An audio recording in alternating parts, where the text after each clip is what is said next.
You're listening to The Dead Prussian, a podcast about war and warfare.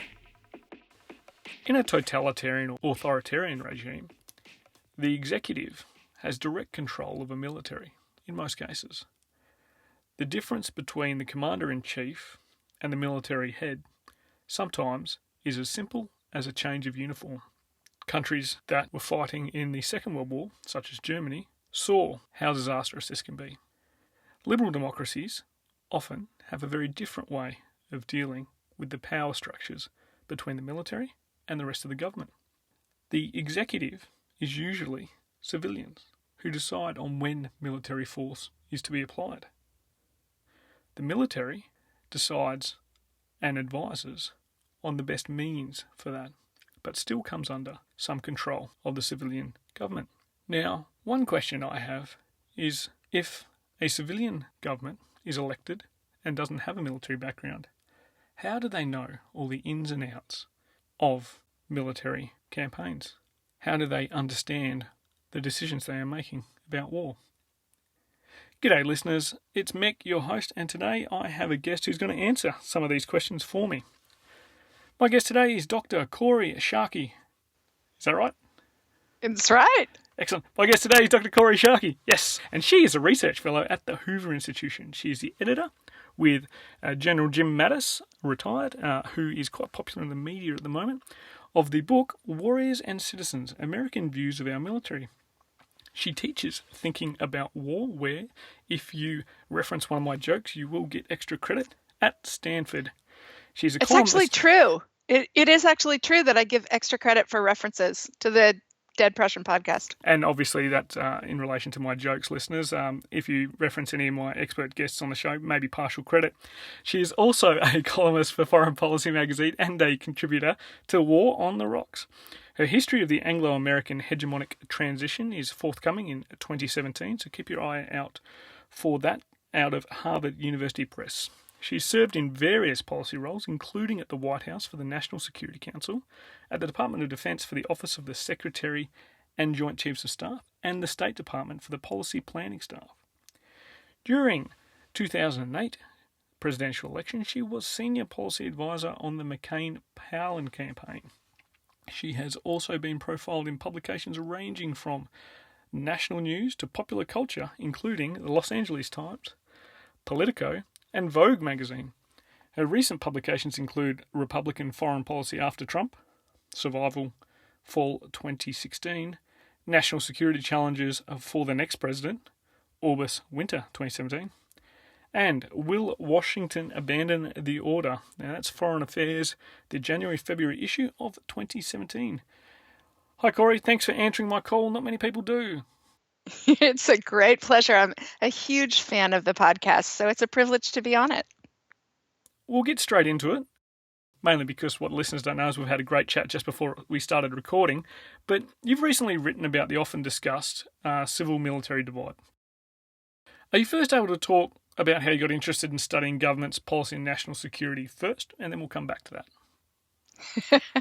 Yeah, I can't actually give you a very interesting answer. I was a student of Condi Rice's at Stanford. Oh, well, that's a very different answer than we've had from other guests. No one else has provided that one, so that answer's taken for our future guests. So that would have been very interesting. It was very interesting. You know, I was a dreamy and practical kid, designed my own major, was kind of thinking about questions of political culture and how they affect societies. And because I had designed my own major, I had to take a class the spring of my senior year with some Professor Rice who I'd never heard of. And Condi taught me about 2/3 of what I even now currently know. That's excellent. Maybe one day following in her footsteps.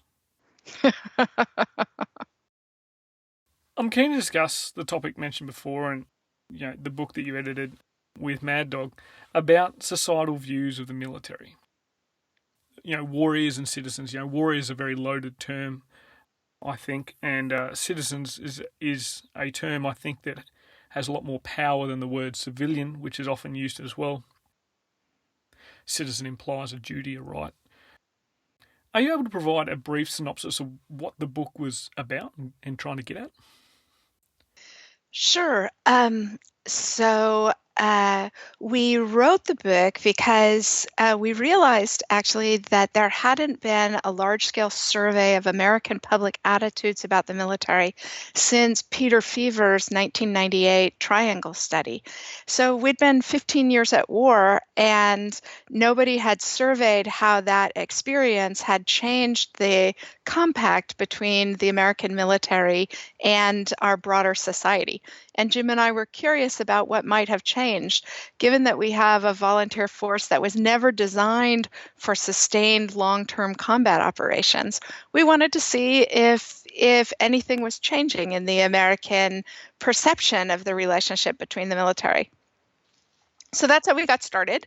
And YouGov, we designed a couple of surveys that YouGov did.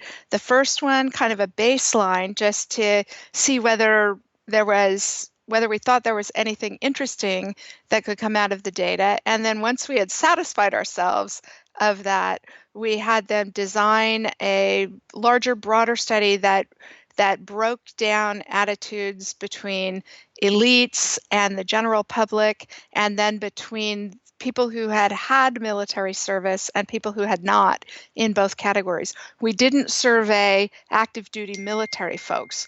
Instead, we used veterans' experience as a proxy for military attitudes. That's interesting. That I guess one of the big points about that is, you're not there to find out the military's views of the military. And after 15 years at war, it'll be very interesting to see what the military's view is of itself. However, what we've seen is not unlike what we were seeing in Vietnam. And there was a lot of work immediately after Vietnam in both the US and Australia to understand people's views of the military, which is kind of strange that it had you saying there was such a gap between the previous work and the work that yourself and General Mattis were doing. Now, if we're yep, go on. No, I was just going to say one other quick thing, which was that Jim and I thought we could reasonably approximate the reflexes of the military's attitudes. And we weren't confident that we could do that for civilian attitudes about the military more broadly and in their complexity and diversity.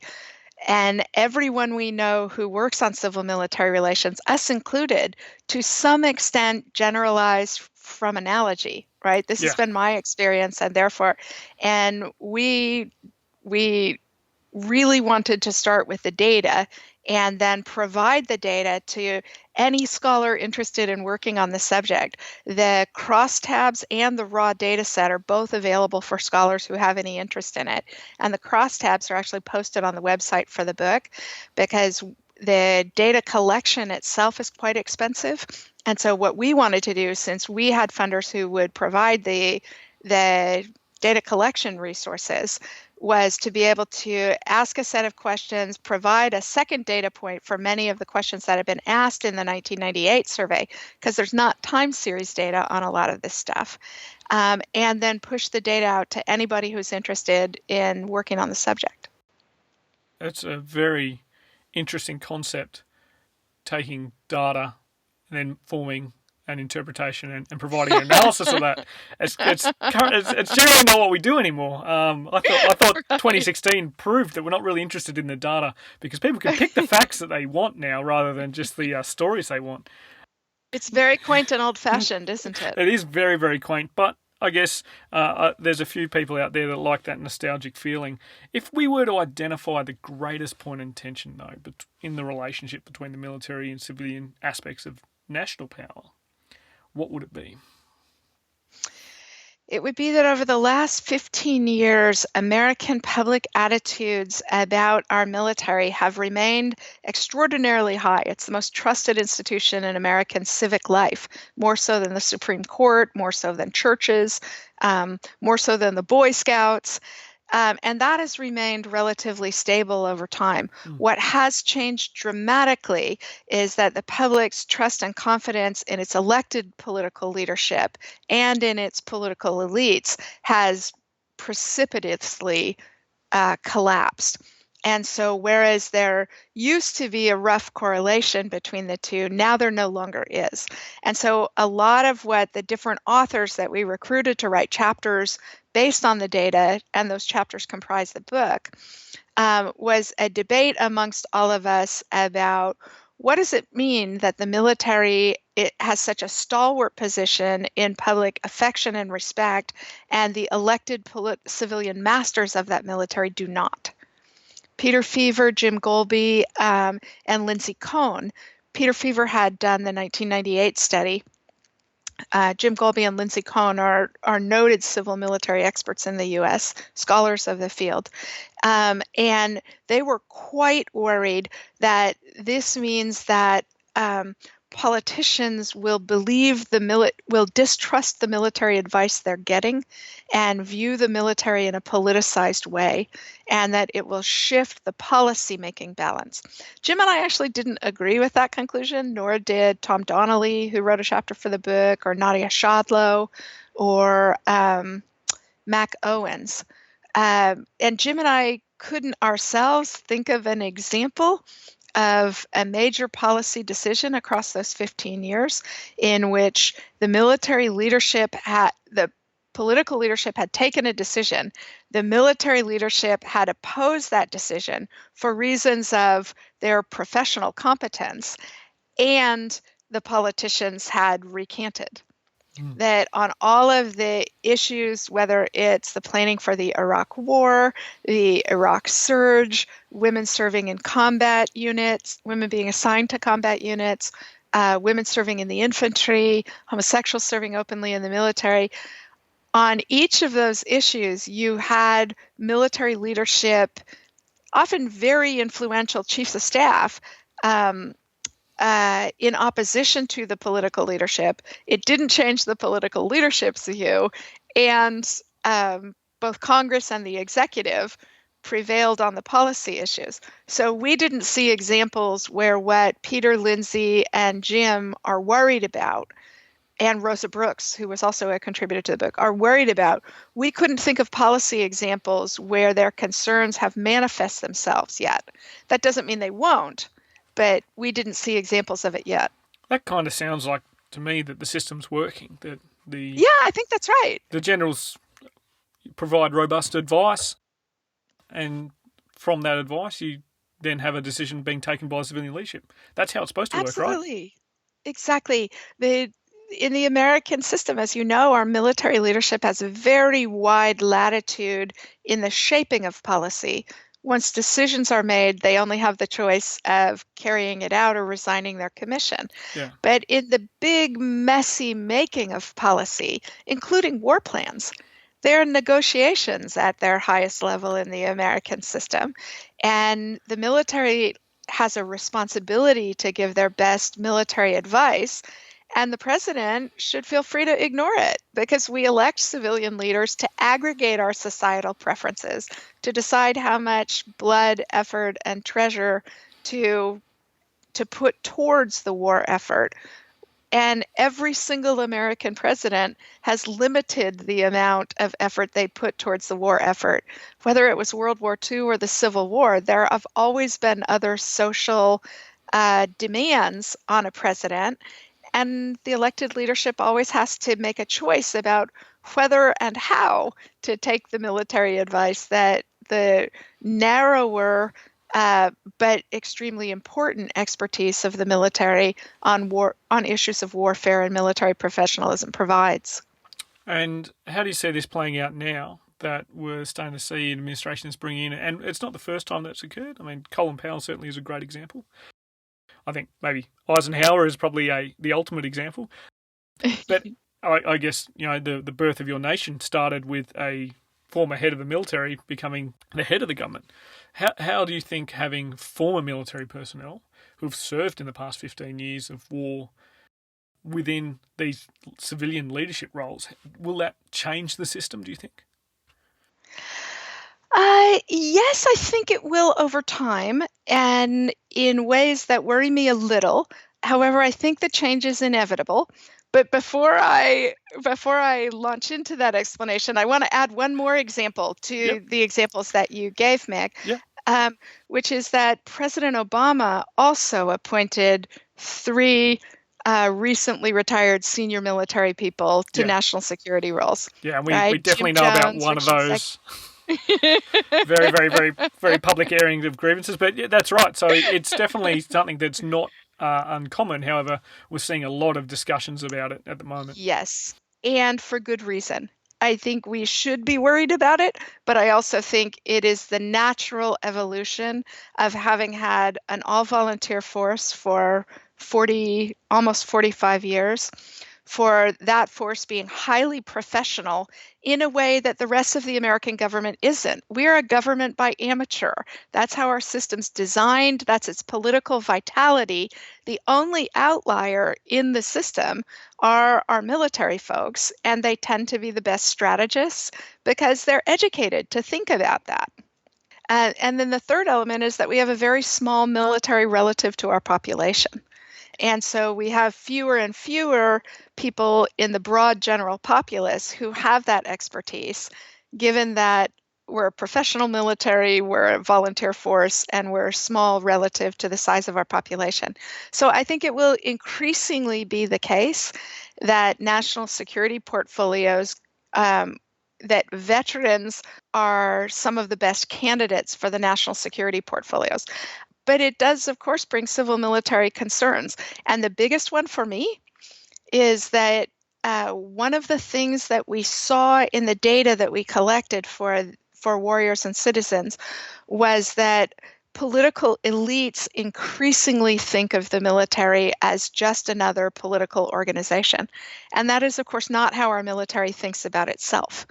And so that gap in perception can lead political leaders to worry that the military advice they're getting is politicized, and that's not the way the military thinks about its role. So I think that's a worrisome but inevitable kind of direction we're headed.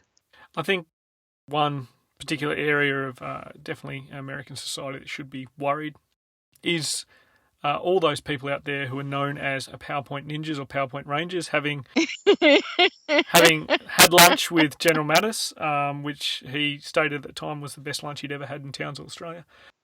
Had lunch with him and asked him about PowerPoint. He expressed some views that may see people having to brief off notebooks once more in the future. If you are working at the Pentagon, I would go out and buy a few green notebooks. Joe Biley can probably tell you where to get them. Indeed, I will strip the expletives out of the answer, but I've heard it a number of times myself that PowerPoint makes us stupid. It does. It's very, very interesting that Harvard Business Review actually did a study on PowerPoint. They came up with a report that said the exact same thing. And there's a lot of people that could have said, "Hey, save the money on doing the study for the report." We can tell you it makes you stupid. It's interesting, the idea of the military being seen as a political organisation. Certainly, I know that within Australia, the Australian Defence Force is again like the US military, the most trusted public institution in the country. The Lowy Institute runs a poll in Australia, and they've found that consistently over the past few years. So the similarities between Australia and America on this are very, very close, and it's got to do with the fact that we're both liberal democracies, and as you said, we appoint amateurs in a way, the way that we vote in our politicians. Not saying there's anything wrong with that, there's absolutely everything right with that. But I guess it's important also for the military to understand that it's apolitical, and it's important to educate and consistently educate the military on its role to provide apolitical advice as well, so that perception coming from outside the military doesn't become evident within the military itself as well. Yeah, so one of the most interesting things that came out of the data that we collected for warriors and citizens was the surprising realization that the only constraint on the American military having a much more public and politicized role, the only constraint on that is the professionalism of our military itself. The American public is actually very strongly in favor of the kinds of things that we saw John Allen and Mike Flynn do during the campaign season this year. And political leaders themselves are increasingly hiding behind uniforms to make the policy case for the war. not just President Obama, although he did that on Afghanistan repeatedly, but also, President Bush having Dave Petraeus carry so much of the freight of congressional concerns about the surge in 2006. So politicians are politicizing the military. The public's in favor because they don't trust politicians and they do trust the military. The public's in favor of that happening to a greater extent. The only significant break on it is the very rigorous professionalism of our military itself. And I guess that's a very good safeguard and break to have, because if you look long term, and I guess just like long duration history is not very popular at the moment, although I'd probably argue that it may not ever have been that popular. It just might have only been the only books people had to read. But long duration forecasting as opposed to prediction. Because if any of us were good at prediction, I think we'd find ourselves not as surprised with 2016.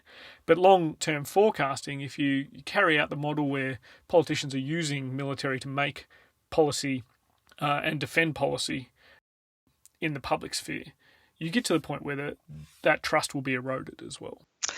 Oh, yeah. In fact, we begin to have data to that effect. Jim Golby and Peter Feaver I don't think they've yet released the data, but they have already collected the data that suggest they did some polling during this election cycle.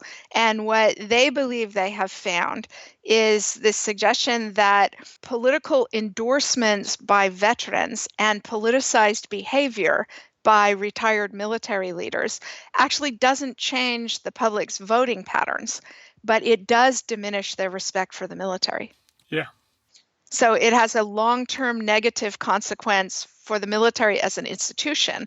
Political leaders, of course, my experience working on a political campaign and my sister who worked on the Clinton campaign reinforces that this is a bipartisan issue. Anything you think is going to work, you try during a campaign. So there's no built-in, they don't care that John Allen marching out to martial music in cadence with other retired veterans behind him is bad for the American military. They don't care. They're trying to get somebody elected. But the reason that you saw Marty Dempsey and Joe Dunford and all of us hand-wringing intellectuals so worried about the politicization is that it makes the job of the military leadership so much harder, because the public and political elites and their elected superiors think of them as political actors. But it's more dangerous, I guess, when you see it go further, that when you've got the people who have upheld this institution for so long being used by people who, really, for a politician, it's win or lose on a lot of factors. This isn't going to lose them the election. I guess from a service point of view, if all the army guys get up there and do it and people lose trust in the army, well, all the money goes to the Air Force. So I guess you kind of hope that some of these veterans are sitting back and thinking, what will I do? And will this be help? Yeah, I agree with you, Mick. It's been interesting in the American context how vibrant a conversation the active duty military folks have had about the potential damage of veteran political activism, whether it is in the form of Mike Flynn leading chants of lock her up at the Republican convention, or whether it's the much more socially acceptable veteran service organizations who lobby on Capitol Hill on behalf of veterans. With the latter, with the veteran service organizations, there is occasionally a concern that they are encouraging a view of the military as dependence rather than as Jim Mattis likes to say, thinking of military service as post-traumatic strength rather than a disorder. Yeah. And Tom Donnelly's chapter in the book, Warriors and Citizens, really focuses on this changing public attitude that we've had a sort of bifurcation. The good news is that 95% of the American public thinks of our military as comic book heroes, right? The 5% of self-described very liberal Americans tend to think of people who've had military service as irredeemably damaged. But those 5% of very liberal Americans are disproportionately shapers of the culture. Yeah. Right? Just think of John Kerry in 2004, the Democratic nominee for president, out on the campaign trail saying how sorry he felt for soldiers fighting in Iraq because they must have had no other economic opportunities other than going in the service. I mean, we've seen that in our 2016 season. One of our guests, CEO of a veteran organisation, and he said, part of the issue with managing these campaigns to help veterans is you've got to make sure you don't portray them as a victim as well. Yes, especially it's really important in a volunteer force. Most liberal democracies are a volunteer military.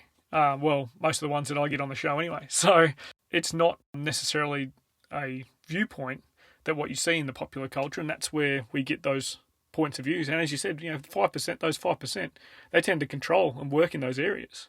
And one of the things that we found really comes through really strongly in the data that we collected for this book is that veterans who are genuinely suffering from post-traumatic stress and need clinical help, that's one slice of veterans.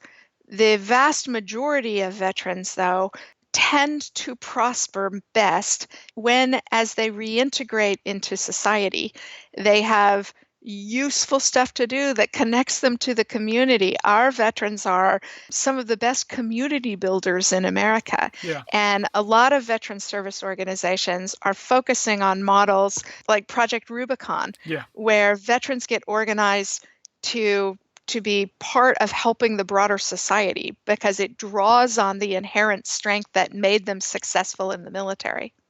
It shouldn't come as a shock to anyone, or a sharky to anyone, that... Oh my God, that was awful. I'm hanging up now. It's staying in.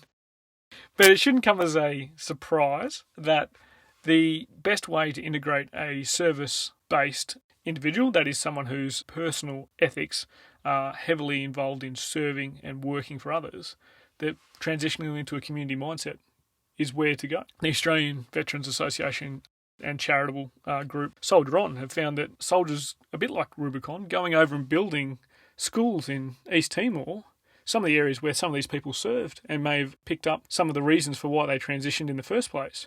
They're finding that is really helping them because they're building a community and they're serving others. So it's very interesting that you brought up that same point and that the data is starting to show those sorts of things. Now, my second to last question, for those people who like lots of syllables, that's penultimate. How do we ensure, or how do we reduce a divergence or bridge a divide, I suppose, to make sure that this relationship between the civilian decision makers and the rest of society and the military is a healthy one? I mean, we're seeing public trust, but we've also discussed how some political leaders may wish to use the military for political gain. Yeah, so I actually don't think there's a problem at the high policy level. Okay. When Jim and I started this project, our hypothesis was that the general public and the military are actually in very close sync, that the gaps would be bigger between civilian elites and the general public than the gaps would be between the military and the general public. Okay. And that's actually not true. America's political elites actually know a lot about the military. The policy gaps are few, actually, and predominantly social in nature and predominantly driven by the 5% of self-described very liberal political elites. So that was a surprise to us. We were flat out wrong about that.